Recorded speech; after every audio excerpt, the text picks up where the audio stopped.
AP assembly సమావేశాల్లో భాగంగా irrigation ప్రాజెక్టులపై చర్చ జరిగింది. ఈ సందర్భంగా ముఖ్యమంత్రి చంద్రబాబు మాట్లాడుతూ గంగా కావేరీ నదుల అనుసంధానం తన చిరకాల కోరిక అని సీఎం అన్నారు. తన హయాంలో రెండోసారి పుష్కరాలు జరగబోతున్నాయని, అందుకోసం భారీ ఏర్పాట్లు చేస్తున్నాము అని తెలిపారు. నదుల అనుసంధానం కోసం తాము ప్రయత్నిస్తున్నాము అని పేర్కొన్నారు. వంశధార నుండి పెన్న వరకు అనుసంధానం జరగాలి అని, అప్పుడే ఏపీలో నీటి సమస్య అన్నది లేకుండా పోతుందన్నారు. నదులను అనుసంధానం చేసిన తెలుగు తల్లికి జలహారతి ఇస్తామని పేర్కొన్నారు. ఇప్పటి వరకు ఇరిగేషన్ ప్రాజెక్టుపై 20,000 కోట్లు ఖర్చు చేశామని తెలిపారు. రాయలసీమగా మారకుండా దిశానిర్దేశం చేసిన వ్యక్తి ఒక్క ఎన్టీఆర్ అని అన్నారు. చాలా ఎసెన్షియల్. ఇంతవరకు మనం చూసాం, దేశాల మధ్య యుద్ధాలు జరిగాయి, రాష్ట్రాల మధ్య విభేదాలు వచ్చాయి, జిల్లాల మధ్య కూడా గొడవలు వచ్చాయి. అదే మరిగా ఫైనల్గా మనం చూస్తే కాలువలో ఉండే రైతాంగం కూడా గొడవపడే పరిస్థితి వస్తుంది. ఇంకొక పక్క ఎక్కడైతే ఇండస్ట్రీ రావాలన్నా, తాగేదానికి సురక్షితమైన వాటర్ ఇవ్వాలన్నా మనం వాటర్ మీద శ్రద్ధ పెట్టాల్సిన అవసరం ఉంది. అందుకే అధ్యక్ష, ఈ ప్రభుత్వంలో ఒకసారి చూస్తే గోదావరి పుష్కరాలు ఫస్ట్ టైం నేను సమైక్య ఆంధ్రప్రదేశ్లో ముఖ్యమంత్రిగా ఉన్నప్పుడు గోదావరి పుష్కరాలు తీసుకొచ్చాను. దానికి కారణం ఏంటంటే, అంతకుముందు జరిగేటి కానీ ప్రభుత్వం ముందుకొచ్చి చేయడం. దానికి కారణం మనం ప్రకృతిని ఆరాధిస్తాం, నీటిని పూజిస్తాం. ఎక్కడ చూసినా గంగమ్మ తల్లిని మనం పూజలు చేసే సంస్కృతి ఉండే దేశం ఇది.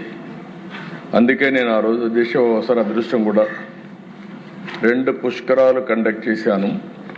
మళ్ళీ నెక్స్ట్ ఇయర్కి గోదావరి పుష్కరాలు కండక్ట్ చేసే పరిస్థితి వస్తున్న 3వసారి.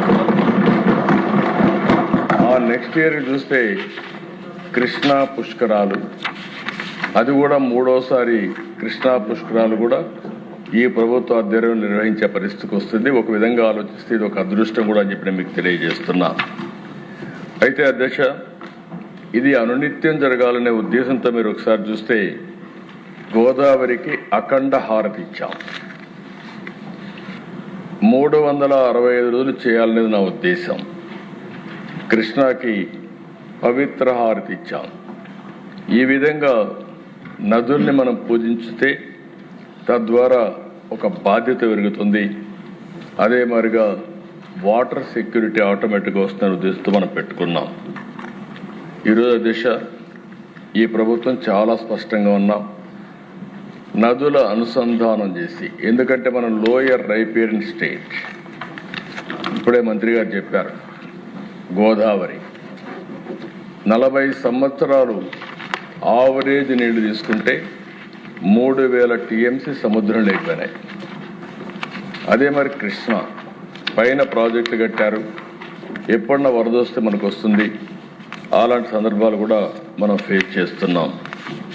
ఈ 2 రివర్సే కాకుండా వంశధార దగ్గర నుంచి పెన్నా వరకు మనం కానీ నదుల అనుసంధానం చేసుకోగలిగితే, ఇంట్రా రివర్ చేయగలిగితే, దీనివల్ల మనకు సమస్య చాలా వరకు పరిష్కారం అవుతుంది. ఫేజ్ 1లో నేను ఇప్పుడే కదా దిశ గంగా కావేరి అనుసంధానం జరగాలనేది నా ప్రగాఢమైనటువంటి ఆకాంక్ష, కోరిక. ఒక్కసారి